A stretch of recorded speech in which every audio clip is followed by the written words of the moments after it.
Hey guys, that time again. Welcome. Sports and shorts of sorts. Your man Ren City. We'll start the show like we do every episode by honoring people that wore jerseys that coincide with the episode number. Being episode 54, let's jump right to those number 54 mentions. All right. We'll start the number 54 mentions in the NFL with a pretty good list of linebackers, I must say. We'll start with Chicago Bears legend Brian Urlacher. Urlacher went to the University of New Mexico to play with the Lobos. After a coaching change, had Ricky Long come into the program. Urlacher's roles increased, and he would end up playing what they called a Lobo back, a term totally created for the hybrid linebacker safety position that Urlacher would play. In that position, he was a consensus All American his senior season. That led to the Chicago Bears drafting him ninth overall in the 2000 NFL draft. It took a few games until Urlacher cracked the lineup, but once he was in there, he'd thrive. Winning Defensive Player of the Year, named to the All Rookie team. He would also made the Pro Bowl as a rookie. Sorry, the first of his 8 career Pro Bowl selections. He made 4 first team All Pros, 1 second team All Pro.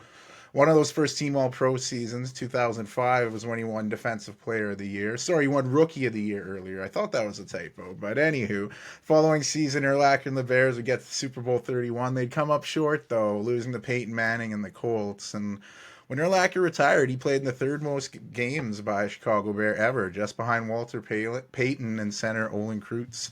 Urlacher followed in the footsteps of legendary linebackers Dick Butkus, episode 51, Mike Singletary, episode 50. He carried the torch very well, retiring as the Bears' all-time leaders in tackles, which is impressive considering those names I've mentioned. He was named one of the 100 greatest Bears of all time, NFL 2000's All-Decade Team. He wore number 44 at New Mexico, and that's where they retired his jersey there. He was inducted into the College and Football Pro Hall of Fames, and there's been questions about whether Urlacher should have his 54 retired by the Bears, but after the Bears retired Ditka's jersey back in 1989, Mike Ditka back in 1989 and 2013. Sorry, they retired Mike Ditka's 89 jersey back in 2013. Wow.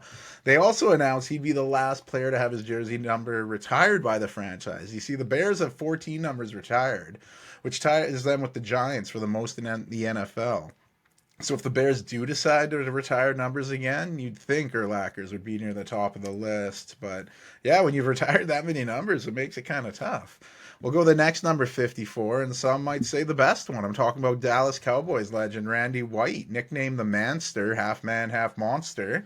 He initially started at fullback for the Maryland Terrapins his freshman year, but by sophomore year, Jerry Claiborne moved him to the defensive end. Natural fit as White started to rack up huge numbers, winning all kinds of accolades for playing on the defensive line. He won the Lombardi Award, Outland Trophy, excuse me, unanimous All American, ACC Player of the Year, Lineman of the Year. This led to the Cowboys selecting Randy White second overall in the 75 draft. White would get moved to linebacker to back up Cowboy legend Leroy Jordan, but mostly played in the special teams. During his third season in the league, he'd get moved to the defensive line again, and just like in college, he'd thrive with the position switch. Having a breakout season where he'd make the first of 9 consecutive Pro Bowls. That same season, the Cowboys would make Super Bowl 12, where they beat the Broncos. Fantastic defensive performance led to Randy White and teammate Harvey Martin winning Super Bowl co-MVPs. That's the first and only time in Super Bowl history that the MVP was shared. And during White's 14-year career, all with the Cowboys, he'd make 7 first-team All-Pros, 1 second-team All-Pro, playing 3 Super Bowls, 6 NFC Championship games, and cement himself as really one of the best Cowboys ever, which is a pretty good thing to say there.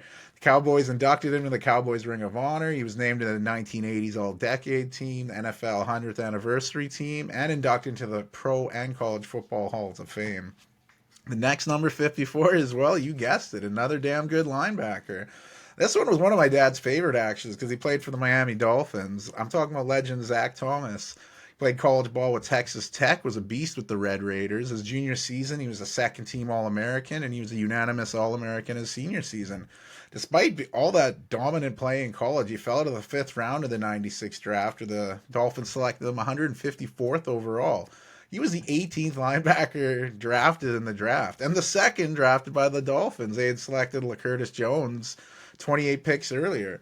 Excuse me. And this undersized linebacker with a chip on his shoulder, he'd start out as a special teams player, but he'd impress people in training camp and to the point where he'd take the middle linebacker spot, leading to the Dolphins cutting former star Jack Del Rio, who would later on become a coach in his career. But this sudden emergence and consistent play led to Zach Thomas getting named to the All-Rookie team. He'd continue to develop as one of the best middle linebackers of his time.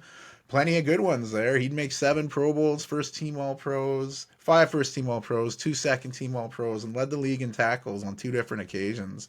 After 12 long seasons in Miami, he joined the Cowboys for a season and he'd signed the play with the Chiefs, but was injured in training camp and had to retire soon after. But like I said, one of the best to do it. Undersized, but he made up for it in speed and instincts.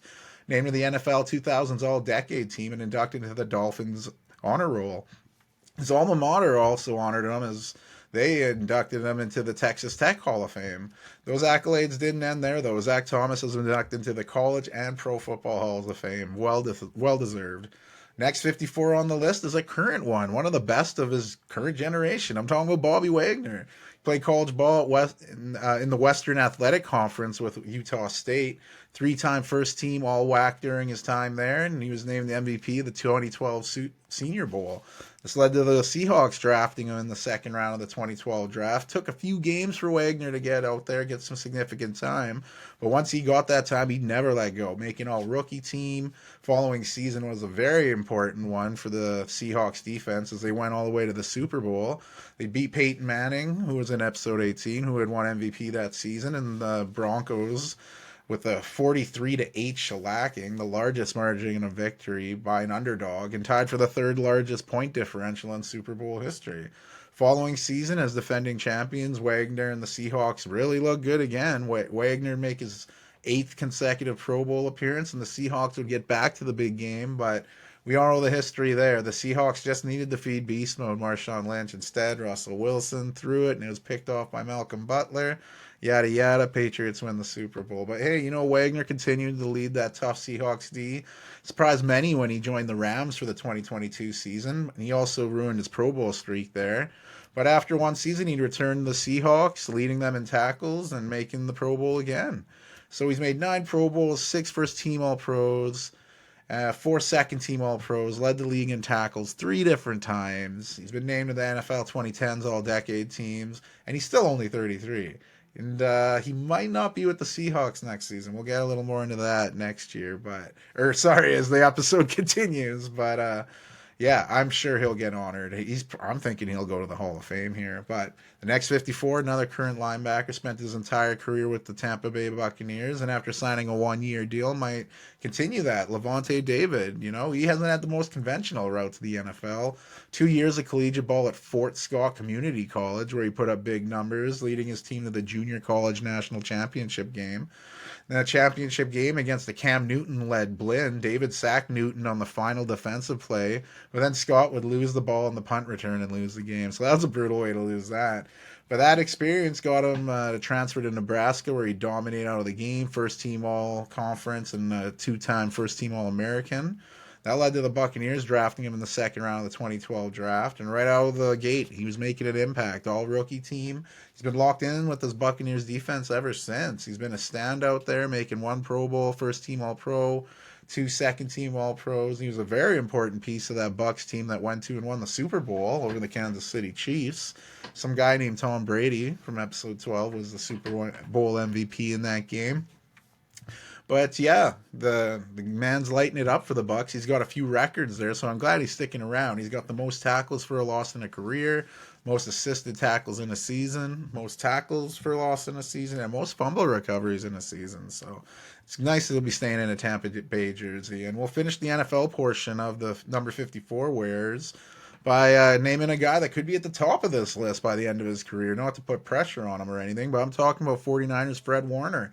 He played college ball with the BYU and put up big numbers, but he fell to the third round of the 2018 draft where the 49ers selected him 70th overall.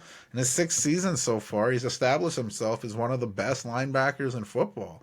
He originally wore 48 but changed to 54 in his 2nd season after the departure of Cassius Marsh. His third season, he'd make for his first Pro Bowl and first team All Pro. Signed a huge contract extension to stay with the 49ers and had a good season, but not up to his expectations. But the years to follow, he'd make it back up to that Pro Bowl and first team All Pro status. He's a huge part of the 49ers getting to the Super Bowl this past season, but it was also one of those worst plays you'll see when Warner was getting ready to jump on the field. He was running out and tore his Achilles. You could see it. Oh, it was brutal. No contact whatsoever. Such a big buzzkill to lose such a big player in the biggest game of the year, but it's not an easy injury to recover from, but I have faith Warner will come back and be his dominant self. The 27-year-old has a long road ahead of him, but I'm rooting for him. We'll leave the football field, go the baseball diamond, starting with perhaps the famous number 54 in baseball history. Talking about right-handed pitcher Goose Gossage, or, by his real name Richard, but Goose earned the nickname when his friends didn't want to call him Goss for short.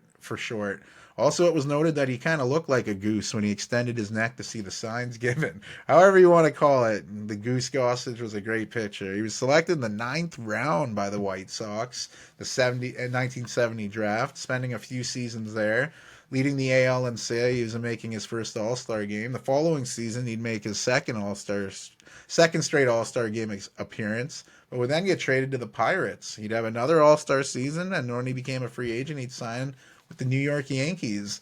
His first season in New York was another successful one, another All-Star nod, leading the AL in saves for the second time in his career, winning the AL Rolaids Relief Man Award. That Yankees team would go to the 78 World Series where they'd beat the Dodgers in 6 games, and that was their second straight World Series win for the Yankees.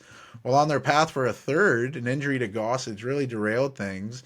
And it was weird how it happened. In the locker room after a loss to the Orioles, Reggie Jackson was joking with Cliff Johnson and his inability to hit Gossage, which led to Gossage mentioning that he had given Johnson the nickname Breeze in reference to how his big swing felt, cooling Gossage off on the mound in the hot weather.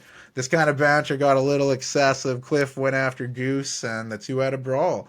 Gossage tore ligaments in his right thumb and missed 3 months of the season, which cost the Yankees their chance at a three-peat, pissing off George Steinbrenner, legendary owner who fined both players.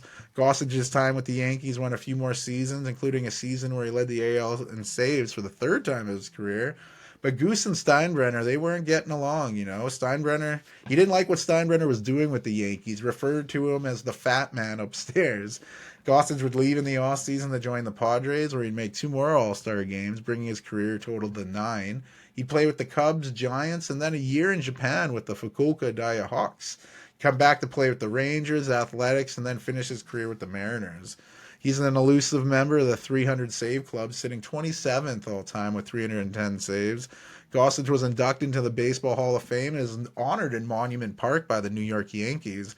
However, in recent years, Gossage, his public support of Donald Trump and his open criticism of Black Lives movements have kind of affected his legacy. Also criticizing Yankee players, especially Mariano Rivera, and has gone after executives like Brian Cashman and George's son Harold Steinbrenner.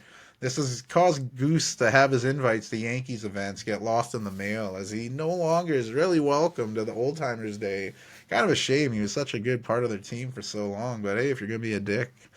We'll stick with relief pitchers, number 54 on this list. Another one, Aroldis Chapman, the big Cuban pitcher, has worn 54 most of his career. He wore 45 last season with the Rangers and will be donning the 45 this season with the Pirates, but he's rocked the 54 the whole way otherwise. His path in the MLB was not an easy one. Growing up in Cuba, he turned into a really good pitcher, playing with the Cuban national team. 2008, he tried to defect to the United States, and this attempt failed, and he had to go to the capital in Havana and meet the president, Raul Castro, who gave him a conditional reprieve, suspending him for the remainder of the National Series season and keeping him off Cuba's national team for the Olympics, allowing him to return to the National Series and play in the Baseball Classic in 2009. That's where he can make another move. And in 2009, while in Rotterdam, Netherlands, Chapman would successfully defect. His Cuban national team was participating in the World Port Tournament. Chapman walked out the door of the team hotel and entered a car. He was being driven by by a friend, and a fellow countryman, Gerardo Concepcion, defected as well, and he'd go with him. Chapman would find residence in Adora and petition the MLB to be granted free agent status. It all went down. He defected and got to America, signing with the Reds, which is crazy. It's a crazy story. He'd start in the minor leagues, but once he got called up, he'd show off that crazy arm, recording a record for the fastest pitch in MLB history at 105.8 miles an hour. It's 170 kilometers an hour. Chapman would make 4 straight All-Star games with the Reds, get traded to the Yankees, but he'd miss the first 30 games of the season due to off-season personal conduct policy, violation related to domestic abuse. The following season, he'd get traded to the Cubs, where he'd be a workhorse for the Cubs as they went to the World Series and defeated Cleveland in 7 games to bring the Cubs their first World Series win in 108 years. It's crazy. That's a drought. After winning the championship with the Cubs, Chapman would sign a big deal to go back to the Yankees, where he'd make 3 more All-Star games, making his career total 7. And during one of those seasons, Chapman was named the All-MLB second team and was also named reliever of the year in the AL. Following his Yankees tenure, Chapman would sign with the Kansas City Royals. Mid-season, he was traded to the Rangers, where he'd help them win the World Series, the second of his career. He then signed a deal a few months ago to join the Pirates, as I alluded to earlier, and the Cuban left-hander is in the elusive 300 save club. Same as Goose there. He's sitting 21st all time with 321, but that number should grow a little this season. He's third on the active list as well, behind Kenley Jansen and Craig Kimbrell, who we talked about in episode 46. Next pitcher to rock the 54 on our list will be playing with a new team this season. I'm talking about Sonny Gray. He played collegiate baseball with the Vanderbilt Commodores, and he started as a relief pitcher, working his way into the starting role, helping Vanderbilt get to their first ever College World Series, making it to the semifinals and losing to the runner-ups Florida. This led to the Athletics selecting him 18th in the 2011 draft, and he elected to forego his senior season of college ball to sign with the team, where he'd play mostly minor league ball before getting called up. He'd get sent down to the minor league again after a brief stint, but getting called later up for good. He put on a great performance in athletic colors, earning his first ever All-Star appearance. He got traded to the Yankees, where he kind of dipped a bit. He would not live up to his expectations, leading him to getting traded to the Reds, where he'd be reunited with pitching coach Derek Johnson, the same coach he had in Vanderbilt. This coming together brought a resurgence to his career, and he looked significantly better than he did in New York. And with that kind of play, he'd make second All-Star game of his career. He'd then get moved to the Twins, where he spent the past few seasons, also earning another All-Star appearance. This past season, Gray signed a 3-year contract to join the St. Louis Cardinals, worth $75 million. And they seem to be on the upswing, so we'll see which Sonny Gray they get. We'll leave the diamond, go to the NBA hardwood. First 54 that comes to mind, Horace Grant. He went to Clemson University to play college ball, became the first player in ACC history to lead the league in scoring, rebounding, and field goal percentage. That senior season, Grant helped Clemson to the NCAA tournament, was named ACC Player of the Year, becoming the first Clemson player to receive that honor. That great play led to the Bulls taking him 10th overall in the '87 draft. Grant would join fellow draft day acquisition Scottie Pippen, setting up a nice future front court for the Bulls. Grant was initially backing up Charles Oakley, but after Oakley was traded to the Knicks for Bill Cartwright, Grant would become the new starting power forward in that position. He was the new third scorer behind MJ and Pippen, forming one of the best trios in the NBA. And he was known for rocking those big goggles he wore. It was kind of his trademark. He wore them after getting diagnosed with myopia. He received LASIK surgery to correct his sight, but kept wearing the goggles as inspiration to kids who looked up to him for wearing them. And he was more known for his defense, as good of a scorer he was. He was a very important part of that Chicago Bulls three-peat from 91 to 93. After MJ retired in 92-93, Grant's offensive role increased, and he'd make the one and only All-Star game of his career. The following season, he joined the up-and-coming Orlando Magic, teaming up with Shaq and Penny. They'd make the 95 finals, where they get swept by Hakeem Olajuwon and the Houston Rockets. Grant would then get traded to the Seattle Supersonics, where he'd play a few seasons before going to the Lakers, where he helped out the 2001 NBA championship team. He'd return to Orlando and miss out on another Lakers title, and he'd also get dismissed by the Magic by head coach Doc Rivers, who said Grant tried to undermine the coach and was a cancer on the team, which that doesn't sound very good. He'd retire briefly before joining the Lakers for one last title run when they had Karl Malone and Gary Payton show up, but they lost in the 2004 finals to the Detroit Pistons, and Horace Grant would retire. It's been rumored that Grant and fellow Chicago Bulls teammates Scottie Pippen and Luke Longley are going on a no bull tour where they break down events from the Chicago Bulls that differ a little from Jordan's perspective in the popular Last Dance documentary. But next up on our 54 list is former number one overall pick in the NBA draft, talking about Kent Benson, dominant basketball player in his home state of Indiana, which led him to playing college ball at the University of Indiana. The legendary coach Bobby Knight, his sophomore season, they went 31-1.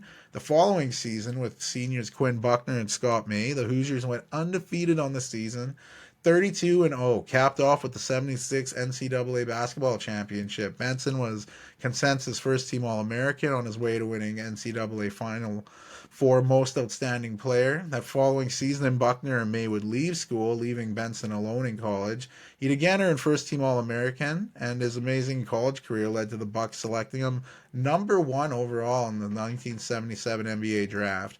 Not even 2 minutes into his very first game as a pro, he'd throw an elbow into the guts of Lakers legend Kareem Abdul-Jabbar, who did not like it and responded with a punch to the face, which concussed Benson and broke Kareem's hand, putting Kareem out for 2 months, which kind of got him out of a suspension. That same rookie season, Benson put up a career high 28 points, 10 boards, 5 assists, 3 blocks, and 3 steals. And that was kind of his peak, though. He never quite lived up to that number one overall pick. He had a decent career, averaging 9 points, shade under 6 rebounds. And he seemed to help teams out more when they traded him. When the Bucks traded Benson to the Pistons, they made 3 straight Eastern Conference Finals. When the Pistons traded him to the Jazz, the Pistons would make the Eastern Conference Finals, the Finals, and then won back-to-back titles. So it seemed every time he got traded, the other team would help. He'd go play overseas a bit before retiring from the game. He'll be remembered as a member of the last college team to go undefeated and win the national championship, going number one overall in the NBA draft and, provoking a concussion-inducing punch from the second highest scorer in NBA history. So he's got a few things on his resume. Next is another former number one overall pick, first high schooler ever to go number one in the NBA draft, Kwame Brown. He had an NBA-ready body out of high school already, and he put up good numbers in high school, which led to the Michael Jordan-owned Wizards selecting the youngster right out of high school. Like I said, first time ever, with the number one pick going to a high schooler. With all that hype coming in, Brown's rookie season was kind of a dud. Signs of immaturity. I mean, he was just out of high school. Who would have expected that, Wow, excuse me. The Wizards still believed in Brown's potential, and you could see some improvements in his game. His third NBA season, he posted career highs 10.9 points per game, 7.4 rebounds per game. He had a 30.19 rebound outing against the Kings. He rejected a 5-year deal from the Wizards, making him a free agent. And he kind of riddled it with injuries. He headbutted with Gilbert Arenas and head coach Eddie Jordan. So he was traded to the Los Angeles Lakers. And the Lakers had Chris Mim at center, but once he got hurt, Brown filled in. Started to show some of that promise again, but it was short-lived. Brown would get hurt. Andrew Bynum would took his job. And Brown would then get traded to the Grizzlies. That was part of the trade that brought Pau Gasol to the Lakers. You know how that worked out. Brown would then go on and play with the Pistons, Bobcats, Warriors, his last season with the Sixers. And like I said, Kent Benson never quite lived up to that number one overall pick status. Kwame Brown, he's probably even a little below that. I'm not hating or anything. He played 12 NBA seasons. A lot of people couldn't do that. But I'd say there are bigger busts than Kwame Brown as the number one overall pick. But he's not one that jumps out at anybody. But hey, he's on this list, though. Next 54 on the list, smooth shooting lefty Rodney Rogers, an absolute beast playing college ball with the Wake Forest Demon Deacons. He'd earn ACC Rookie of the Year, second team All-ACC that same season before earning two first-team All-ACC nods and ACC Player of the Year. All this great play led to the Nuggets selecting him 9th overall in the 93 draft. He never made too big of a splash to the Nuggets, which led to the small forward getting traded to the Clippers, again, not really having an impact. But when he signed with the Suns, he'd start to put up some more consistent numbers to the point where he won the NBA's Six Man of the Year award in 2000. He'd end up playing with the Celtics, Nets, Hornets before wrapping his career up with the Sixers. And then tragedy struck near the end of November in 2008. Rogers was involved in a dirt bike crash where he hit a ditch and flipped over the handlebars, and Rogers has been paralyzed from the shoulders down since the accident. Doctor's only giving him a 5% chance to walk again. I hope he does, but that's brutal. Ugh. Number 54, I did not realize how popular this number was in basketball, so we'll just rip through some quick ones here. Popeye Jones, fantastic rebounder. His 54 is retired by his alma mater, Murray State, and he's the father to NHLers Seth and Caleb Jones. Big shout out to Ed Pickney. He was an absolute beast at Villanova and was the main reason the Wildcats upset the Georgetown Hoyas in the '85 championship game, winning NCAA Final Four MOP along the way. Some consider it one of the greatest NCAA tournament upsets of all time. His NBA career didn't live up to his college days, but he's been a good assistant coach with the Timberwolves, Bulls, and Nuggets. Another 54 shout out quick, Charles Smith, common figure in those Knick playoff runs of the 90s. Former number 3 overall pick in the '88 draft, put up decent numbers, 14.4 points per game and 5.8 rebounds over his career. Not bad at all. One of my favorite dunking number 54s was Jason Maxiell. He had some nicest highlights you'll see. Look up the block he had on Tyson Chandler's alley-oop attempt off the dish from Chris Paul. He met him at the rim and then some. He played most of his career with the Pistons, but also suited up with the Magic, Hornets before wrapping his career up in China, which didn't really end well over there. But another retired player to rock 54 most of his career, Chris Wilcox, decent career. Most of his productive years with the Seattle Supersonics, averaging a career-high 14 points per game in 05-06. But he's probably remembered more for his college days at Maryland, where he's a big piece of that 2002 Maryland team that won the NCAA championship. Also at number 54, that was a Raptor a few years ago, former first-round pick out of Kentucky, Patrick Patterson. He also suited up for the Rockets, Kings, Thunder, and Clippers. And last 54 NBA players, a current one from Georgia, not in the States, but in Europe, Sandro Mamukelashvili, the current San Antonio Spur, hasn't had a huge impact in the NBA yet, but he's lit it up in the G League, and he's still only 24 years old, so give him time. I could only think of one in hockey, the last number 54 mentioned in this episode that's gone way long here. David Jones, former winger. He was a beast playing at Dartmouth. He's just the third player in Dartmouth history to be named the Ivy League Player of the Year. And the Avalanche would take him in the 288th draft pick in the '03 draft. He'd make his debut there, playing some decent hockey. With his best years from 2010 to 2012. He'd get traded to the Flames, where he'd play a few seasons before wrapping his career up with the Minnesota Wild. So, speaking of Wild, that was a wild jersey honoring there. We'll keep going here. The NFL, I know we're not there, but this madness has been going on. You know, just before recording a last episode, I had to crunch some notes in there real quick, and it's just been going crazy since then. Perhaps the biggest news isn't even a trade or signing, it's a retirement. Aaron Donald announced he's retiring. The Rams legend. Huge loss to the league. Huger loss to the Rams. Excuse me. He's a fantastic career, and the guy's only 32 years old. That's amazing. But he's going to the Hall of Fame for sure. But hey, you know I mentioned trades, signings. The big one everyone was talking about, Chicago Bears trading the number 1 overall pick from just 2021, Justin Fields, to the Pittsburgh Steelers for a 6th rounder that could become a 4th depending on playing time, which is just crazy to me how the Bears are already giving up on this guy. I guess they're liking what else could be coming in. It's just wild how much his value has dropped. So now it's said Fields will back up Russell Wilson, who signed a 1-year deal to play with the Steelers. So their quarterback room got a bit of an upgrade. Kenny Pickett didn't like the Russell Wilson signing, and he was traded right away to the Eagles. And this all kind of opens things up for the Bears to draft Caleb Williams now, or if Williams doesn't want to play there, maybe they can get another quarterback. But I think they're going to want to make Caleb Williams their new franchise QB. And the Bears didn't stop there. They picked up Keenan Allen in a trade with the Chargers.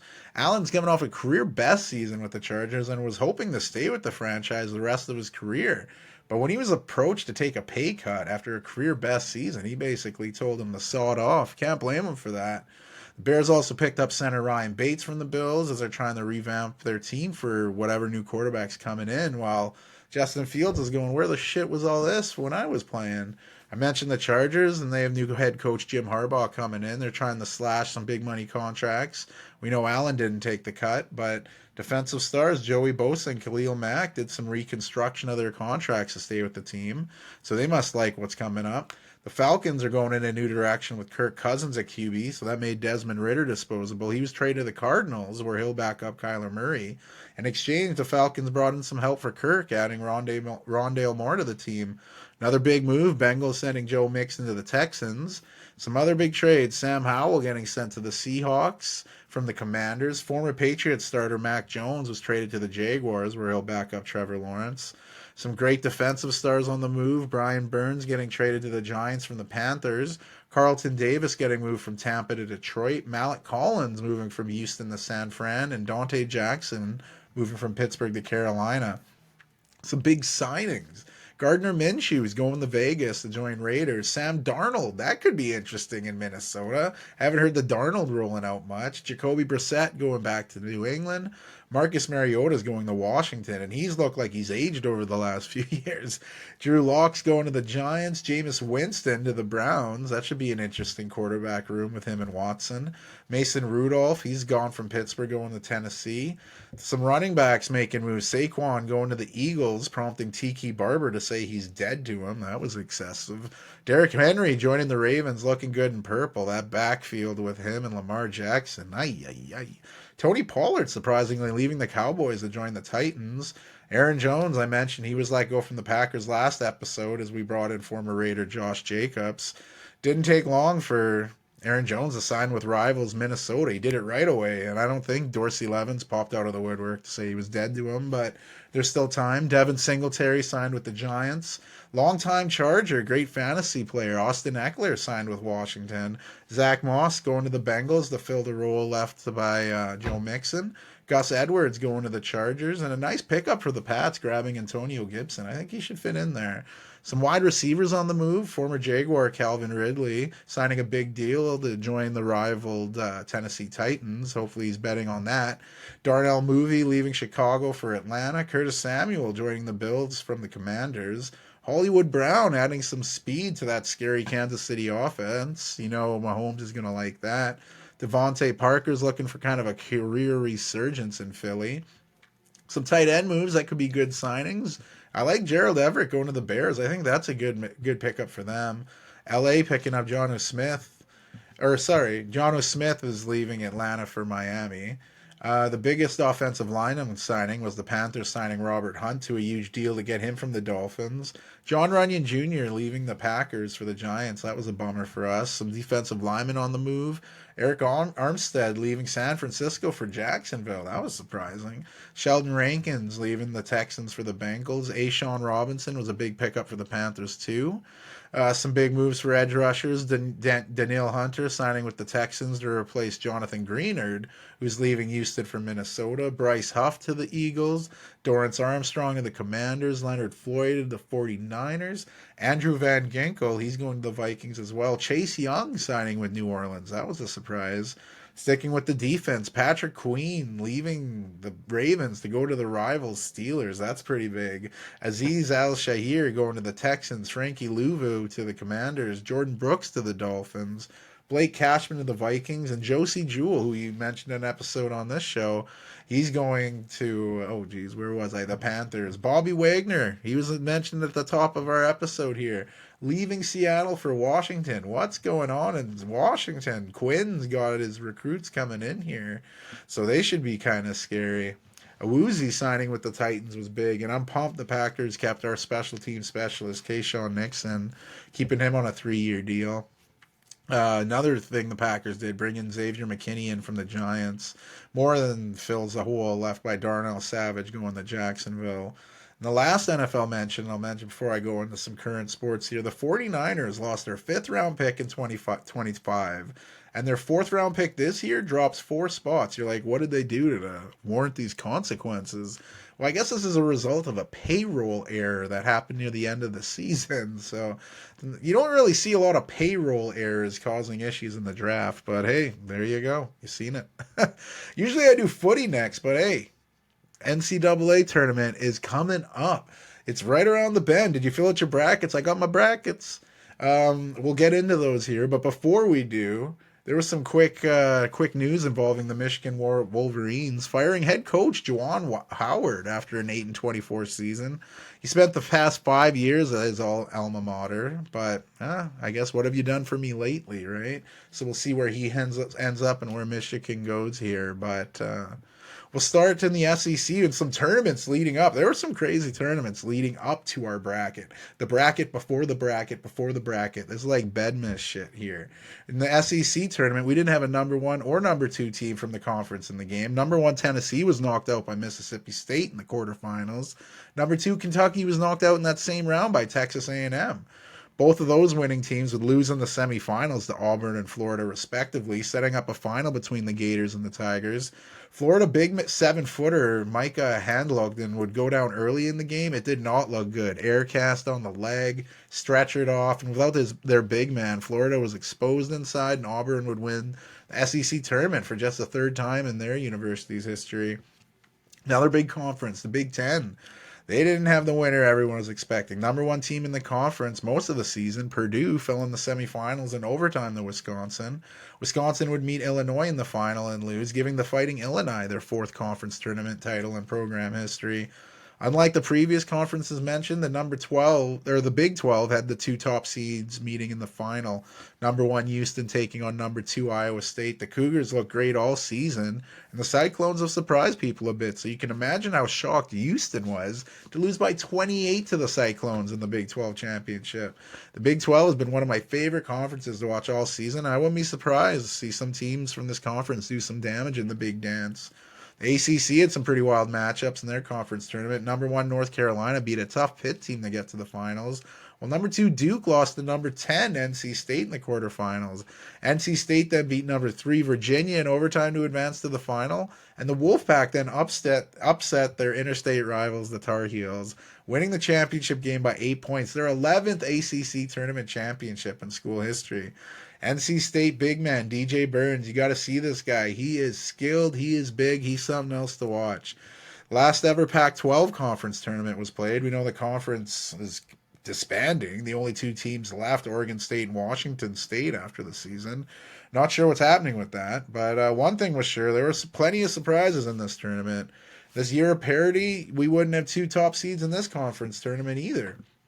Number 1 Arizona would lose to number 4 Oregon in the semifinals, and number 2 Washington State would lose to number 3 Colorado in the semifinals, setting up a dandy of a final where Oregon would hold on the win by 7, winning the 6 Pac-12 tournament championship, first since 2019 and last ever. So it's a bummer the Pac-12 is going. Like, they've had some great ball all year.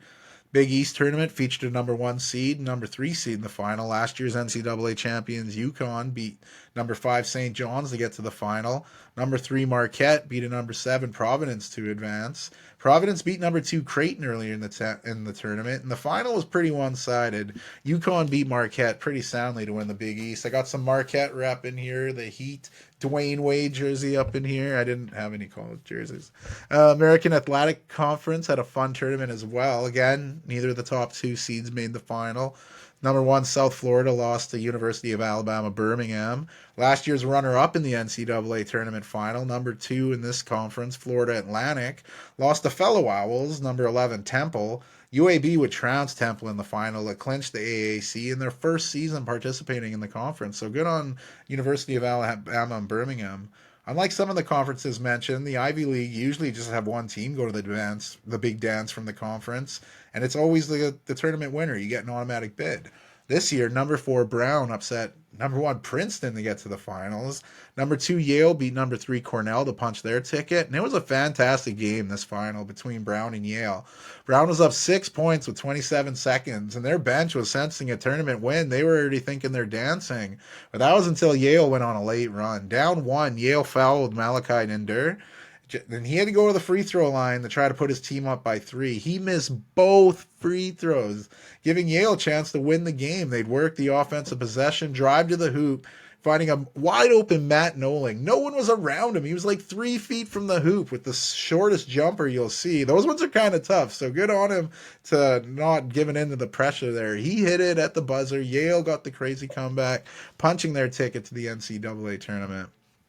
Other conference tournament winners, you had Duquesne upsetting VCU to win the Atlantic 10, earning their first trip to the NCAA tournament since 1977. Grand Canyon beat University of Texas Arlington to win the WAC. Western Kentucky won the Conference USA. St. Peter's upset Fairfield to win the MAAC. New Mexico held on to beat San Diego State and secure the Mountain West. Vermont won the America East, and Howard won the MEAC. Crazy tournament final endings, Akron beating Kent State. That one was a little rough to watch, though. Kent State had a sick move to go up by one. Great basket. And then they were putting pressure on, and someone didn't check the score, or maybe they thought they were down. They fouled the Akron player, sending him to the line to hit 2 free throws to put them up for good, win the MAC tournament. Brutal way to lose. But probably the best story of all these tournament plays were Long Beach State. Head coach Dan Monson was dismissed last Monday. It's like, yo, you're fired. You get a chance to finish out this Big West tournament, but you done, son. So all he did, go out and win the whole damn thing. They won the Big West tournament, punching their tickets to the NCAA tournament. This guy's not even working. Like, he was dismissed, and it kind of like, okay, you can coach to finish out, but you're done. And what do? They keep winning. I hope he has a good run. I don't think he will. I think they match up with Arizona in the first round. So, yeah. But anywho, great run. But hey, that's how we got to the tournament that we're at. I'll mention the 4 seeds, who's my sleeper picks, and who I think will win the whole damn thing. So looking at this glorious bracket, number 1 in the East, defending champs UConn. Number 1 in the South is Houston. Number 1 in the West, North Carolina. Number 1 in the Midwest, Purdue.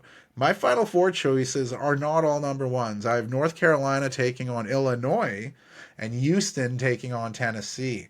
I then have UNC, University of North Carolina, beating Tennessee in the championship game. RJ Davis winning MOP. Some teams to look out for in the upset departments, like I mentioned earlier in their ACC tournament run, NC State, loving big man DJ Burns. I have them going all the way to the Elite 8. I also have 2 upsets in the first round in the West. I have number 10 Nevada beating number 7 Dayton. Number 11 New Mexico beating number 6 Clemson. I mean, it's hard to call any of those an upset nowadays, but hey, there you go. We'll go to the women's side here. A lot of the bigger conferences in women's hoop were already wrapped up for last episode, but we still had some conferences get wrapped up this past week in tournament play. Drake held on to win the Missouri Valley tournament.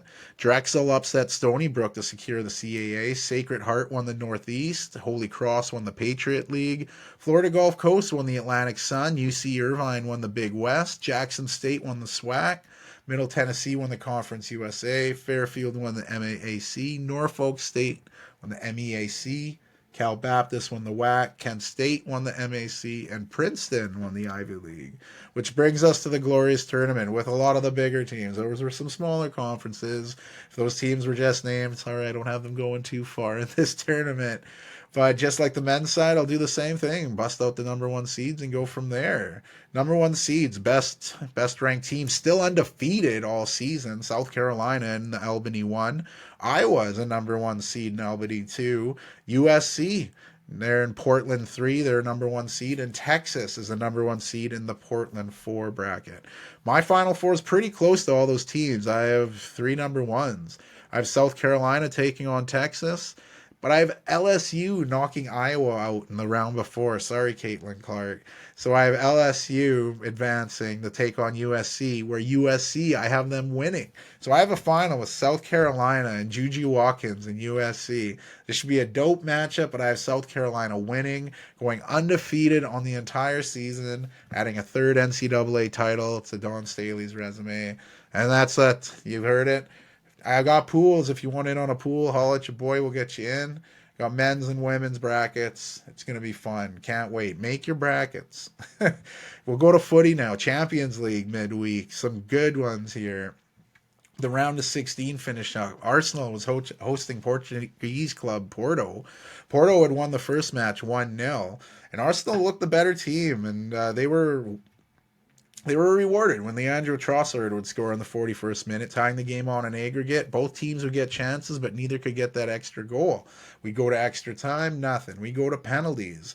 David Raya showed why he's the number 1 keeper in Arsenal, making 2 massive saves as Arsenal hold on to beat Porto. The other round of 16 match that featured last year's La Liga champions Barcelona taking on last year's Serie A champions Napoli. all tied up at one coming in. But in the span of 2 minutes, Barcelona would blow up the game. A nice pass into the box found a wide open Fermin Lopez who would bury the goal in the 15th minute. And then not even 2 minutes later, Barca would go on a counter attack, hitting the post, but where João Cancelo would knock in the rebound, making it 3-1 on aggregate. In the 30th minute, Amir Rarani would score to make it closer, and while Napoli was looking for an equalizer, Barca would go on the attack. Few passes, Robert Lewandowski set up for a tap-in, putting the game at 3-1. Barcelona hold on to win 4-2 on aggregate in advance. Dortmund then hosted Dutch side PSV in a match that was all tied up at 1 going in. Manchester United loanee Jadon Sancho has been looking great back in his former colors in Germany. He'd scored just 3 minutes into the game. Perfect finish. That early goal had both sides looking for a second. It looked like Volker scored another for Dortmund, but VAR determined it no goal. There'd be another goal deep in stoppage time. A PSV defender would just slip, sorry. Might as well have been sleeping, leaving it open for Dortmund legend Marco Reus to get a one-on-one with the keeper, and he'd bury it. Dortmund went 3-1 on aggregate and advanced to the quarters. The last fixture was maybe the most exciting. Atletico Madrid were hosting last year's Champions League's runner-up, Inter Milan. Inter Milan had a 1-0 lead coming in from their win in the previous match, and they'd opened the scoring. Nice passing led to Federico DiMarco scoring in the 33rd minute to double their lead on aggregate. That was short-lived, though. Inter defender Benjamin Pavard whiffed on a clearance, and the ball would come to Antoine Griezmann, who would put it in to make it 2-1 on aggregate. The game stayed close. Inter had chances to seal it and couldn't. And it would cost them because Atletico would equalize. In the 87th minute, Memphis Depay would receive the ball, put it into the corner, tying it up on aggregate 2-2. We'd go to extra time. There'd be chances to score. No one would score. We'd go to penalties, and it got pretty wild. Both teams made their first shots, and then Atletico's All Black and Inter's Summer both stopped the second shots. Clausen would step up for Inter and have his shot stopped by All Black. Riquelme would score for Atletico.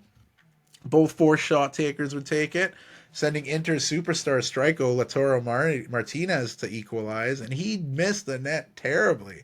Atletico, the huge comeback win, beating Inter. That was crazy. So that round of 16 sets up a pretty damn good-looking quarterfinal stage. First legs will be played Tuesday, April 9th, and Wednesday, April 10th. The second legs the following week. So you have German club Borussia Dortmund hosting Atletico Madrid, Catalan Giants Barcelona hosting Parisian side PSG, and then you get really juicy. Bayern Munich hosting Arsenal. That should be a classic. And I'm sure former Tottenham Hotspur player Harry Kane will want to score against Arsenal. But the other match is one that we were probably hoping would be the final. But you got Manchester City and Real Madrid. That's got to be the best game by far. Some Europa League, the round of 16 wrapped up there as well. AC Milan cruised to a 7-3 win on aggregate over Slavia Praha. Benfica went on the road and won 1-0 to beat Rangers 3-2 on aggregate. Villarreal won the match against Marseille but lost 5-3 on aggregate. My West Ham needed to bounce back from a 1-0 defeat in Germany to Freiburg. Did in a huge way, winning the match 5-0, winning 5-1 on aggregate. Atalanta, they beat Sporting 3-2 on aggregate. Roma beat Brighton 4-1. Liverpool destroyed Sparta Praha 11-2, and Leverkusen again looked in trouble of losing their first match in all competitions. But they'd come back to beat a 10-man side Karabag, where Patrick Schick would score 2 goals in stoppage time to give them the 5-4 win on aggregate. It was such a wild game, and this sets up our quarterfinals. Liverpool take on Atalanta, Benfica face Marseille, AC Milan take on Roma in an all-Italian affair, and my West Ham have the chance of being the next team to try to give Leverkusen their first loss. But those fixtures won't commence until April 11th. The Premier League, there was all eyes on European footy midweek, but you might have missed a good one in the Premier League. It didn't look good on paper, but hey, they play the game on grass. Bournemouth hosted Luton Town. The visitors came in and caught Bournemouth off guard. Not even 9 minutes into the match, Tahith Chong would find himself open for a header and score. 31st minute, Ogbene would double the lead when he'd set up perfectly for a finish. And then things really blew up when Ross Barkley would fire one top corner, making it 3-0 going into halftime. Spanish manager of Bournemouth and Donny Areola must have said something feisty because they were a totally different team coming into the second half. Some individual brilliance by Solanke, who easily got around the defender before scoring. Then they'd get a scrappy goal by Zarbanier. In the 62nd minute, barely crossed the line and triggered the buzzer on the ref's watch. 2 minutes later, a long ball would go to Semenyo, who made a move and equalized with a lovely shot, tying the game in the 64th. Then Semenyo would get another. His brace would complete the comeback as Bournemouth, down 3-0 at half, won it 4-3. Lots of excitement. And that solo EPL makeup game tried to even things out on games played, but we had some FA Cup fixtures, which caused some postponements in the league, but led to some pretty good matchups. Some very entertaining quarterfinal matchups, actually. Coventry stunned Wolves. Scoreless first half. Ellis Sims put the champion seed side up in the 53rd minute. Wolves were cranking up the pressure. Ali Nori would tie it up in the 83rd. Then 5 minutes later, Hugo Bueno put Wolves ahead, and it looked like they'd be advancing. Then deep in stoppage time, Sims scored his second of the match to tie it up. And then not even 3 minutes later, with basically the last touch of the game, Haji Wright curled his shot into the corner, putting Coventry back up and clinching their spot in the semifinals of the FA Cup. What a game. Just crazy. 4 goals in the last 17 minutes of the game. That's the FA Cup. Man City hosted Newcastle. Not a lot to talk about in that. First half brace by Bernardo Silva was enough to give Man City the 2-0 win. Another championship side, Leicester City, went on the road to take Premier League side Chelsea. Chelsea got off to the better start, Cucurella getting the tap in. They earned a penalty, unusual penalty taker. Cole Palmer gave the ball to Raheem Sterling, who brutally missed it. His shot was stopped, and the Chelsea fans let him know. He made up for it, though, by setting up Palmer for an easy goal, giving them a 2-0 lead into the break. But then Chelsea came out with lots of pressure, forcing a back throw, and then Axel Disasi didn't even look before passing it back, putting it into the Chelsea own net. And then Steffi Mavididi would score a beauty to tie it up in the 62nd.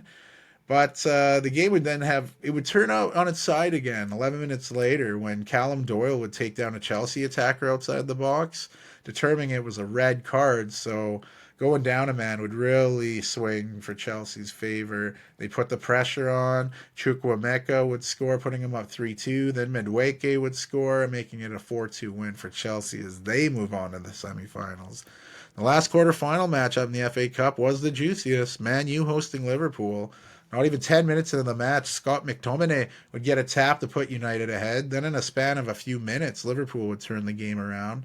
Alexis McAllister would equalize in the 44th, and then not even 3 minutes later, Mo Salah would score off a rebound to give Liverpool the 2-1 halftime lead. And as the game was nearing the 90th, Man U were looking for an equalizer. Got one from an unlikely source. Antony has had a quiet year, but he curled his low shot into the corner to tie things up in the 87th. Sending us to extra time, and near the first extra time and the end of the first extra time period, Harvey Elliott's deflected shot would reach the back of the net, and Liverpool were up 3-2 in the 105th minute. Then the second period of extra time, a ghastly giveaway would lead to Marcus Rashford tying the game up, and this game looked destined for penalties. But then in stoppage time, Liverpool had a corner kick. Came to nothing, but Man U stole the ball, went on the counter, a 2-on-1 with Garnacho, and 85th minute substitute Amad Diallo were on the break.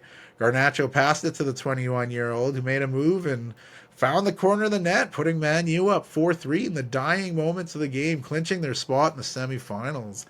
A little bit of a buzzkill for Diallo for the next game as he took his jersey off, received his second yellow, giving him a red card and suspending him for the semifinals. But hey, he's a legend right now. He's barely seen the pitch, and he sent his team to the semifinals. Amazing. Those crazy games will take place the April 20th 420 weekend. Man City hosting Chelsea, and championship side Coventry continue their Cinderella run, taking on Man U. Both games will be played at Wembley, so should be interesting. We'll stick in England. We'll go back to the Premier League. Like I said, a lot of those matches were postponed for FA Cup play, but the ones that did play had some good moments. Relegation battling side Burnley hosted Brentford. Takedown in the box by Reguilon led to VAR giving a direct red and a penalty where Jacob Brun-Larsen would step up to give Burnley the early lead. Burnley were feeding off the crowd and the extra man advantage and would double their lead in the 62nd minute with a goal by Fofana, which was huge for him because he had one of the worst misses you'll ever see. I'm not talking about his wife, but one of his shots on net hit his foot and just, I don't know how he missed. I feel like it was harder to miss than the score there. So it was nice that he could make up for it and double their lead. Christopher Ayer would get a header in to make things interesting, but Burnley holding on with a 2-1 win. Huge win for them in their relegation battle, and huge kudos to keeper Muric. He made some big saves, including what could have been a potentially very embarrassing own goal. Fulham hosted Tottenham and easily took care of Spurs in a London derby. Rodrigo Muniz would score a brace, with Sasa Lucic scoring one in between said brace. Easy Fulham victory that doesn't really help Tottenham's chase for Championship League football next season. The other two matches of the weekend ended in draws. Luton Town scored a late equalizer to draw 1-1 with Forest. My West Ham hosted Aston Villa. Antonio would put us ahead early. We'd score again, but it would be disallowed due to a handball. Villa would crank up the pressure, making Areola make some big saves. But then they'd get an equalizer in the 79th when Zaniola would get a nice layoff pass and find the back of the net. Deep in stoppage time, West Ham free kick. We'd put it in again, but VAR again. Another handball taking it away, but maybe a draw was the right result. So let's have a quick gander at the Premier League table. I know we're not all on even games played here, but it's good to have a good look before going into the international break. Arsenal sit atop the Premier League, tied with second place Liverpool. Arsenal has the slightly better goal differential. Man City in that third spot, just 1 point back. Villa sitting alone in fourth, 3 points ahead of fifth place Tottenham, who failed to make up ground with that brutal loss at Fulham at Craven Cottage.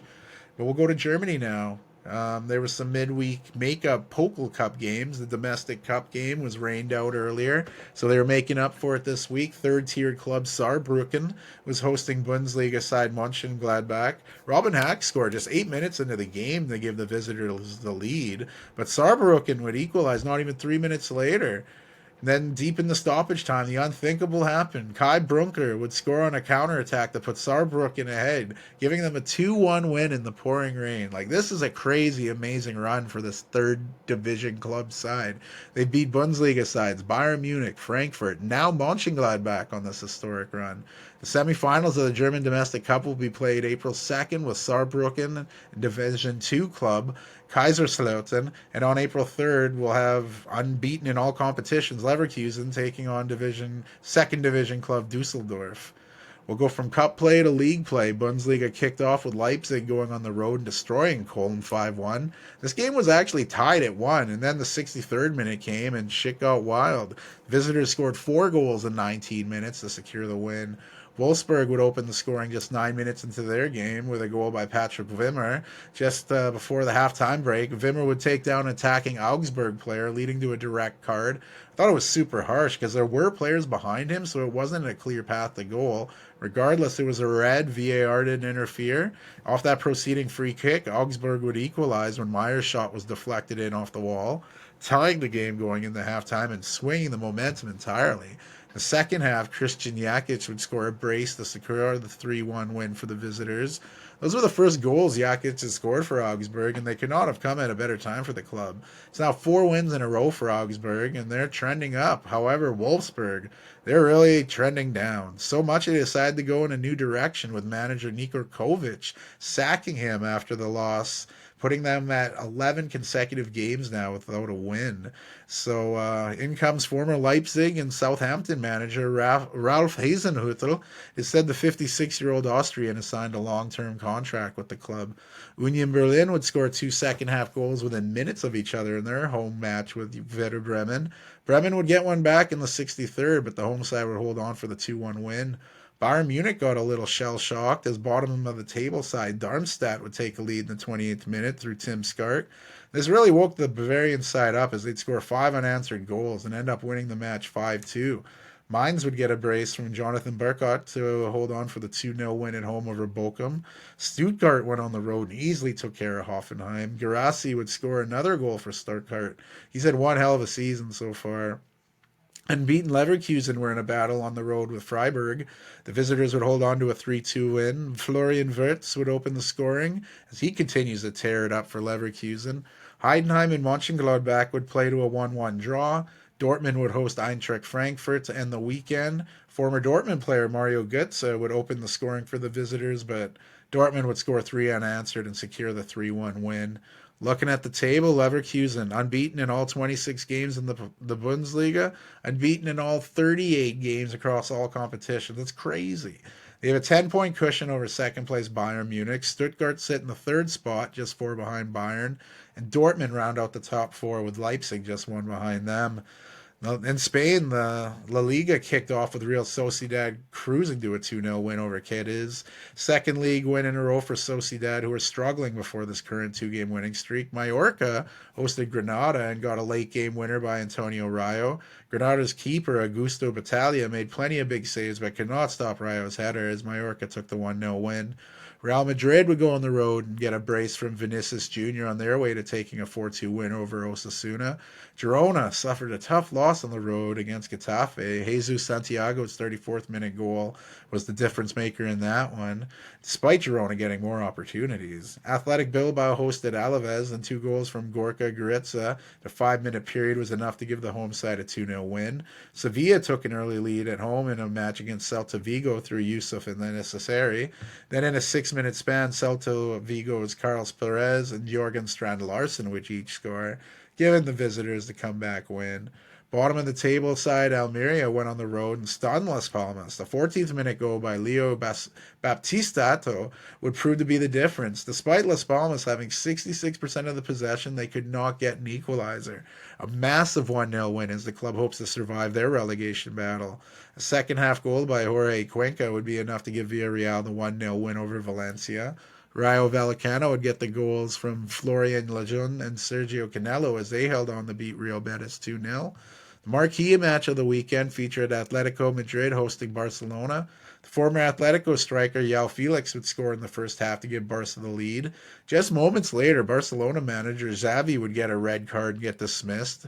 That was pretty wild. Early into the second half, a bad Atletico giveaway would lead to Robert Lewandowski taking a shot in off the post to make it 2-0. Ter Stegen made some huge saves for Barca to keep Atletico off the score sheet. And then Barca's Fermin Lopez would add a third in the 65th. Stoppage time, Molina was the last man back for Atletico as he made a foul. He'd get a red card and he'll be suspended for the next match. Atletico finished with 10 men on the pitch and Barcelona win 3-0. So looking at the La Liga table, Real Madrid have an 8-point lead over newly seeded second place Barcelona. Girona have now dropped to third position and sit two back of Barca after their loss to Getafe. Athletic Bilbao round out the top four with Atletico Madrid just 1 point behind them.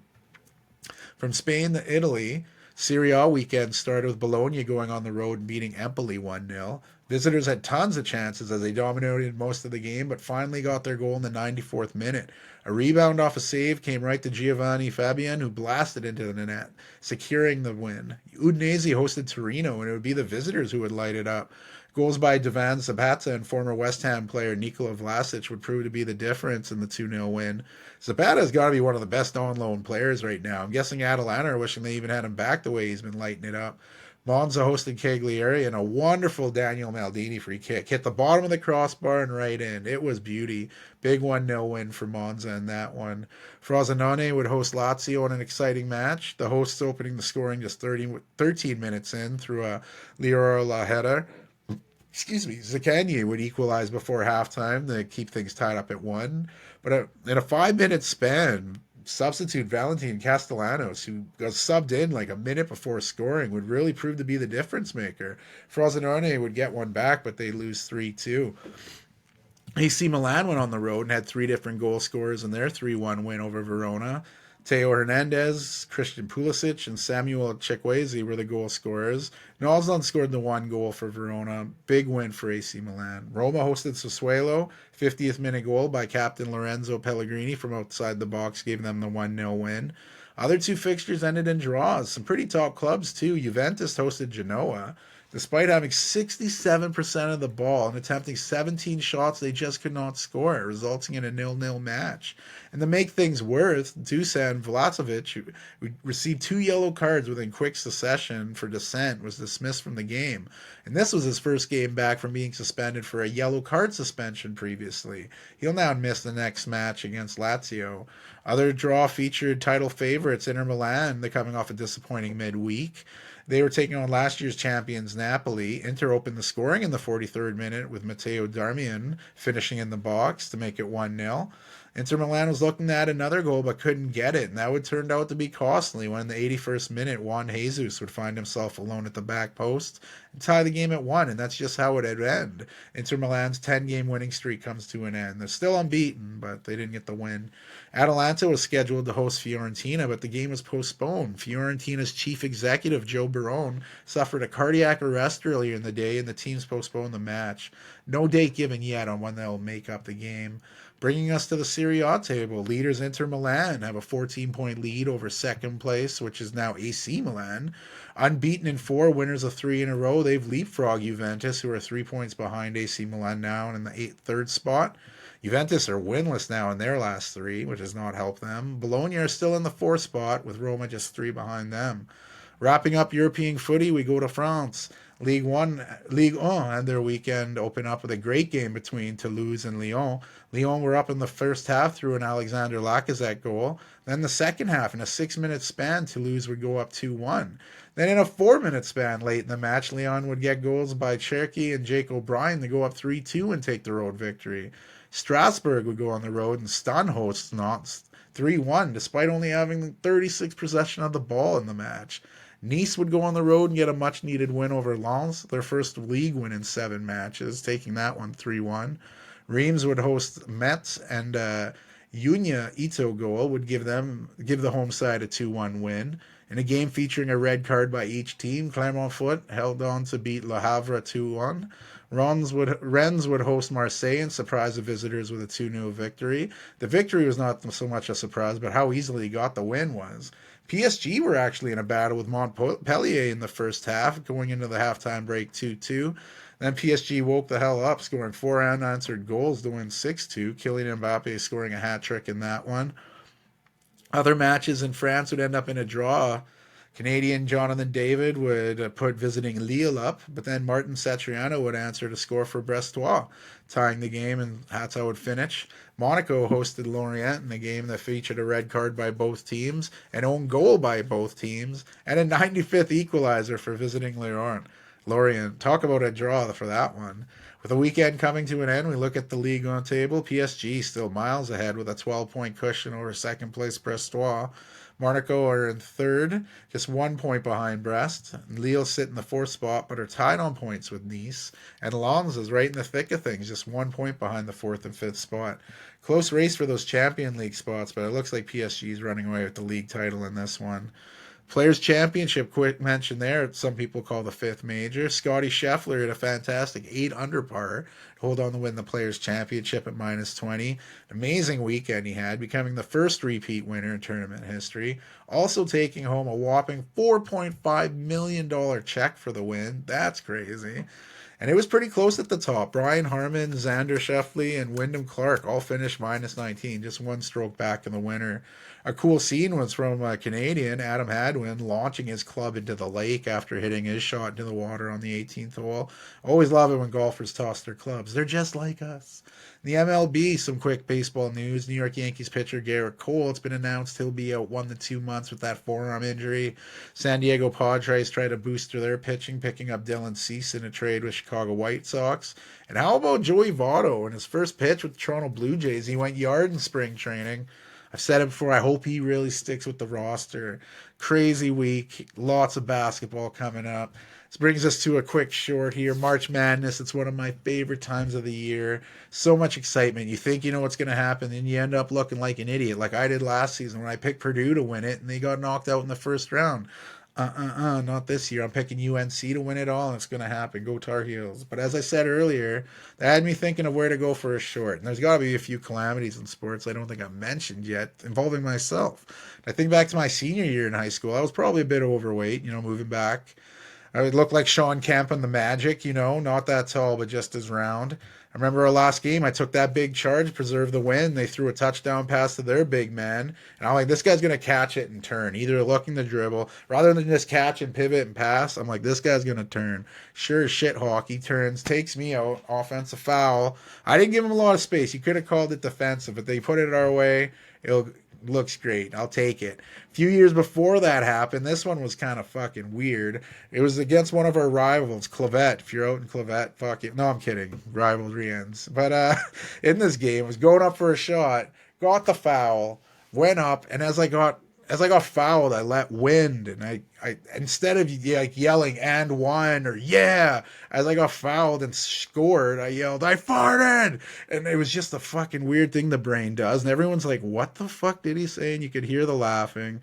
Again, I don't know why I did that, but the brain's weird. But in the basketball, I'm not in any sports. You know that feeling when the game's on the line, you're all concentrating, listening to the coach, you're getting that info, and then you walk out to the playing surface. You just took the info, you got the butterflies. Oh, what a great feeling. I've been on the end of receiving like of game-winning shots going for us, against us. It's the thing about sports. It teaches you how to win and lose, right? Life's hard. You're probably gonna lose more than you win. You know, shit's gonna come your way. How are you gonna deal with that adversity? And you know what? You're gonna win. You're gonna be fucking awesome. How are you gonna deal with that? You're gonna be a cocky piece of shit, or are you gonna be humble? You know, that's what it's all about. It's a happy medium. But hey, that's it. Quick, short, because I'm looking at the time. We're getting long, y'all. But hey, make those brackets, fill them out, join a pool, go swimming, but join a March Madness pool. Pick your brackets, get it out there. Anyone can win it. This shit is, you can. This is probably the year I've watched college basketball the most out of any year, and I feel ready. And I'm probably gonna have the worst fucking bracket. But hey, that's what happens. That's why you play. This is episode 54 in the books. It's crazy. I'm doing this over a year. Thanks for coming out. Enjoy all that's happened. Enjoy the week. Hope you enjoyed this. Take care, everybody. Ren City out.